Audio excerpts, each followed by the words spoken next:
हमने last lecture में पढ़ा था कि द्वितीय कोटि की रैखिक अवकल समीकरण क्या होती है और उन्हें कैसे सोल्व किया जाता है। उसमें हमने कुछ टेस्ट करते कि निरीक्षण से पूरक फलन का एक भाग निकालते हैं और फिर हम उसे सोल्व करते हैं, ठीक है। लेकिन हर बार पूरक फलन का एक भाग ज्ञात हो जाए ये आसान नहीं, इजी नहीं होता है कि हमें हर बार मिल सके।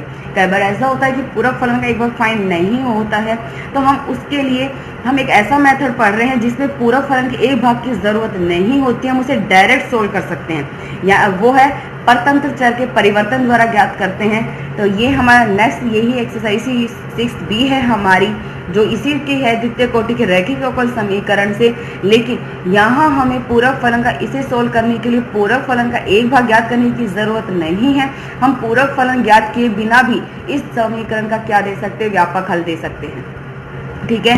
अब देखिए, प्रथम अवकलज को हटाना या परतंत्र चर का परिवर्तन। किसमें? प्रथम अवकलज को हटाना, ठीक है। यानी जो आपकी इक्वेशन दी हुई होती है इसमें यही होता है प्रथम अवकलज। इस प्रथम अवकलज को इस समीकरण से क्या करते हैं, हटा देते हैं, ठीक है। या फिर सामान्य रूप में सामान्य, यानी इस अवकल समीकरण का सामान्य रूप में सामान्य। यहाँ मैंने सिर्फ आपको इतनी फॉर्म लिखी है जितनी आपको क्वेश्चन सॉल्व करने के लिए जरूरी है। मैंने कंप्लीट डेरिवेशन सॉल्व नहीं किया है क्योंकि उसकी जरूरत नहीं होती है।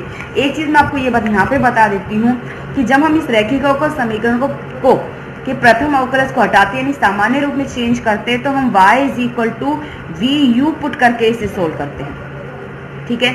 जहाँ v भी x का फलन होता है, u भी x का फलन होता है, यहाँ से dy/dx, d²y/dx, इन सबका मान निकाल के यहाँ पे पुट करते हैं, फिर सोल्व करते हैं, इस u की वैल्यूज मिलती है। इस तरीके से है।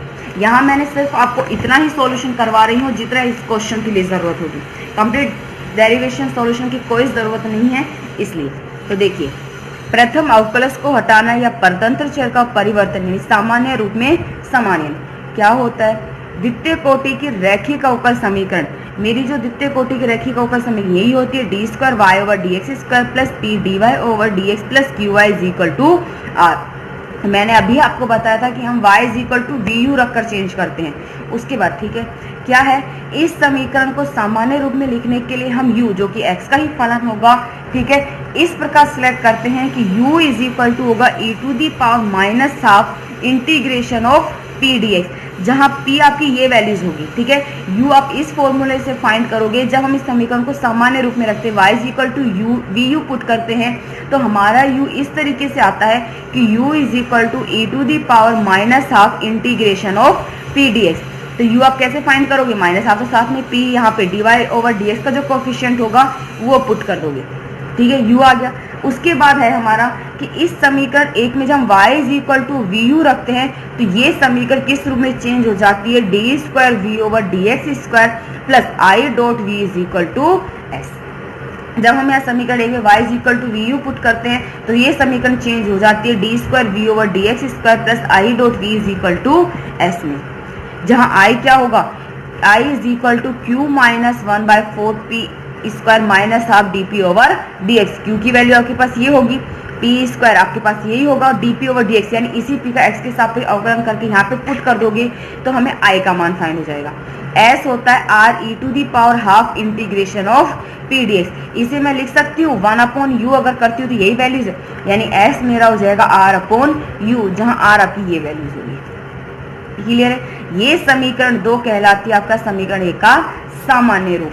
तो आपको यहाँ पर क्वेश्चन जिस तरीके से मैंने ये थ्योरी लिखी है आपको क्वेश्चन भी इसी तरीके से सोल्व करना होगा। क्लियर है? ये i और s का मान आपको ध्यान होना चाहिए कि i और s का मान क्या होता है। सबसे पहले हमें द्वितीय कोटि के रैखिक अवकल समीकरण दी हुई होगी, उससे p q r की वैल्यूज लिख लेंगे। फिर उस समीकरण को सामान्य रूप में लिखने के लिए हम u चुनते हैं, जो कि क्या होगा, u = e⁻½ integration of p dx। यही होता है, ठीक है। p की वैल्यूज आप यहाँ से पुट कर दोगे यहाँ पर, तो u का मान हो जाएगा।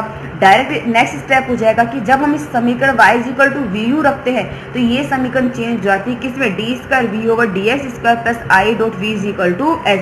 आपको ये लाइन लिखने के बाद डायरेक्ट यही लाइन लिखनी है सोल्व क्वेश्चन के सॉल्यूशन में भी, जहाँ i का मान ये होता है और s के मान ये होते हैं। i और s का मान निकालकर आप यहाँ पर पुट कर दोगे तो ये जो आपकी समीकरण है, जब i और s का मान निकाल के समीकरण 2 में पुट करोगे, जो कि समीकरण 1 की सामान्य रूप की समीकरण कहलाती है, तो जो आपकी ये समीकरण है, आप या तो अचर गुणांकों की रैखिक अवकल समीकरण बनेगी या समघाती रैखिक अवकल समीकरण बनेगी, जो आपने पहले मेथड पढ़े हैं आई और एस का मान पुट करके उसी फॉर्म में बनेगी। तो इसे सोल्व कर लोगे। इसे सोल्व करने के बाद ठीक है v का मान आएगा, इसे जब सोल्व करोगे तो v का मान आएगा। क्योंकि मैंने आपको पहले भी बताया था अवकल समीकरण जिस फॉर्म में दी होती है सॉल्यूशन भी उन्हीं फॉर्म में दिया जाता है। x और y में है तो सॉल्यूशन भी किस में दोगे, x और y में। ये तो आपको v और x में मिलेगी। वापस से यहाँ से v का मान पुट करके यहाँ रख दोगे y is equal to v u में। v का मान आपको यहाँ से मिलेगा, u का मान यहाँ से पुट कर दोगे तो ये होगा दी हुई अवकल समीकरण का व्यापक हल। नोट देखिए, I तथा S का मान ज्ञात कर समीकरण एक का परिवर्तित रूप समीकरण 2 सीधा लिखा जाता है। यानी क्या करोगे, यहाँ पे डायरेक्ट है, आपको ये ना लिखने के बाद ये इक्वेशन डायरेक्ट लिखनी है और I और S का मान निकाल के, ये नहीं कि आपने y is equal to v u माना, डिफरेंशियल किया फिर उसके सॉल्यूशन, ऐसा कुछ नहीं करना है। डायरेक्ट ये लाइन लिखने के बाद आपको यही इक्वेशन वापस से एज इट इज लिख देनी है। ठीक है। दूसरा, दिए हुए समीकरण का व्यापक हल y is equal to v into u द्वारा दिया जाता है। ये भी मैंने आपको बताया था कि जो मेरी अवकल समीकरण दी होगी, क्योंकि इससे तो आपको v का मान मिलेगा क्योंकि v और x में दी, और चूंकि समीकरण y और x में है तो दी हुई अवकल समीकरण का व्यापक हल मिलेगा y is equal to v into u, जहाँ v का मान आपको ये इक्वेशन सोल्व करके मिलेगा और u का मान आप ऑलरेडी निकाल चुके हो। क्लियर है ना। अब देखिए हमें क्वेश्चन सिर्फ इसी तरीके से सोल्व करना है, यही थ्योरी लिखनी है और इसी तरीके से सोल्व करना है। क्वेश्चंस में कोई भी चेंज नहीं है।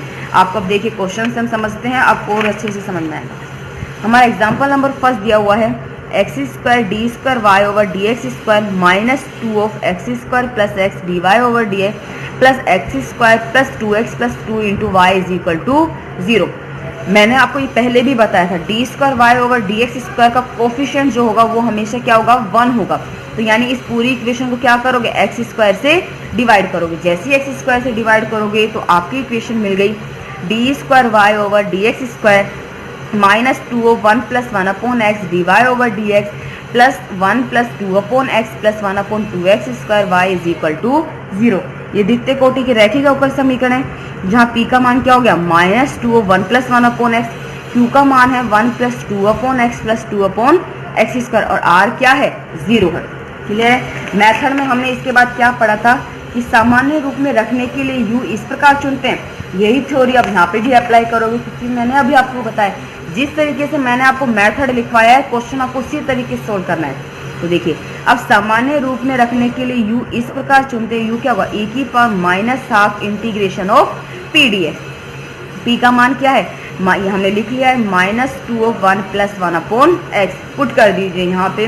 तो e की power minus half of integration of minus 2 into 1 plus 1 upon x D x.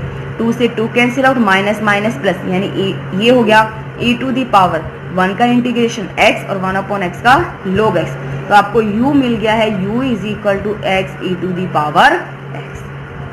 Clear है। उसके बाद हमारा मेथड क्या था कि समीकरण 1 में y is equal to v u रखने पर ये निम्न रूप में परिवर्तित हो जाती है। और किस फॉर्म में, d square v over d x square plus I dot v is equal to S, इसी फॉर्म में चेंज हो जाती है, जहाँ आई की वैल्यू क्या है, q minus 1/4 P square minus half d p over d x. निकाले आई का मान, q है, सबसे पहले q का मान क्या है, 1 plus 2 upon x plus 2 upon x square, put कर दिया, माइनस 1/4 पी स्क्वायर, तो 1 अपॉन 4 हो गया, पी स्क्वायर क्या हो जाएगा, ये रहा 4 इंटू 1 प्लस 1 अपॉन एक्स का होल स्क्वायर। क्लियर है।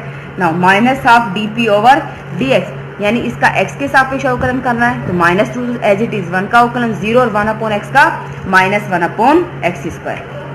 क्लियर है। नाउ q की वैल्यू एज इट इज 4 से 4 कैंसिल आउट, इसका होल स्क्वायर खोलिए, 1 plus 2 upon x plus 1 upon x square, 2 से 2 cancel out, minus minus minus minus 1 upon x square. Clear है। यहाँ देखिए प्लस के 2 अपॉन एक्स, सॉरी माइनस के 2 अपॉन एक्स प्लस के 2 upon x cancel out, plus के 1 minus का 1 cancel out, 2 upon x square plus के और माइनस के 1 upon x square minus 1 upon x square cancel out, यानी आई क्या हो गया आपका 0। एस फाइंड कीजिए, एस मैंने एक फॉर्म लिखवाई थी आर अपॉन में यू, यू आप फाइंड कर चुके हो ये है, लेकिन मेरा आर क्या है 0 और 0 अपॉन यू क्या मिलेगा 0। क्लियर है। आई और एस दोनों के मान 0 हैं, ये दोनों के मान समीकरण 2 में आउटपुट कर दीजिए। जैसे आप समीकरण 2 में इसके मान पुट करोगे तो ये आपकी इक्वेशन क्या हो गई, d square v over d x square is equal to 0। समाकलन कीजिए तो d v over d x क्या हो गया, एक बार समाकलन करोगे c1, दोबारा से समाकलन करोगे तो v is equal to c1x plus में c2। v का मान हो गया है। दी हुई समीकरण का व्यापक हल मैंने आपको बताया था, जो कि क्या हो, किससे निकालते, y is equal to v into u. v का मान क्या है, c1x प्लस में c2 और u का मान आपने निकाल लिया x e to the power x। Clear है ये चीज। तो इस तरीके से हम ये समीकरण है जो हमारी सोल्व करेंगे कि हमें उसे किस तरीके से सोल्व किया जाता है बिना पूरक फलन ज्ञात किए हुए। क्लियर है। एक और आपका क्वेश्चन देखिए यहाँ पर जो मैं आपको समझा रही हूँ, बाकी के क्वेश्चन मैं आप लोगों को सेंड कर दूंगी। अगर कोई क्वेश्चन समझ में नहीं आता है तो फिर आप मुझे बता दीजिए। देखिए एग्जाम्पल नंबर 6 आपको दिया हुआ है, एक्स स्क्वायर log x का whole square d square y over d x square minus 2x log x d y over d x plus of 2 plus log x minus 2 log x का whole square into y is equal to x square log x का whole cube. मेरा सबसे पहले यही है कि जो मेरी समीकरण दी हुई होती है उसमें d square y over d x square का कोएफिशिएंट क्या होना चाहिए, 1 होना चाहिए। तो पूरी इक्वेशन को किससे डिवाइड कर दोगे, एक्स स्क्वायर log x के होल स्क्वायर से डिवाइड कर दोगे। ठीक है, यहाँ मैंने अंदर अलग अलग स्टेप में भी कर दिया है। जैसे ही डिवाइड की ये इक्वेशन मिल जाएगी आपको समीकरण 1। यहाँ p का मान तो क्या हो गया, minus 2 upon x log x, q का मान हो गया आपका 2 upon x square log x का whole square plus 1 upon x square log x minus के 2 अपॉन एक्स स्क्वायर, और r का मान हो गया आपका log x। क्लियर है ना। उसके बाद क्या है हमारा कि सामान्य रूप में रखने के लिए u इस प्रकार चुनते हैं कि u is equal to e to the power minus half p d x. ये होता है p का मान क्या है, minus 2 upon x log x। Put कर दीजिए 2 से 2 कैंसिल, माइनस माइनस प्लस, यानी e to the power d x upon x log x। इसे आप कैसे सोल्व करोगे, यहाँ मैंने मान लिया कि मेरा जो log x है वो क्या है, t है। क्लियर है। log x को जैसे आपने t माना है यहाँ पे, तो आपका जो dx ओवर x है वो किस में चला गया, dt में। dx ओवर x dt में चला गया, dt upon t log t, और t का मान क्या है, log x, यानी e to the power log of log x। तो u का मान क्या हो गया आपका, log x। क्लियर है ये चीज, u आ गया है आपका log x। नाउ इसके बाद हमारा स्टेप है कि समीकरण 1 में हम क्या रखते हैं, y is equal to v u रखते हैं। तो ये समीकरण किस में चेंज आती है, d square v over d x square plus I dot v is equal to S में।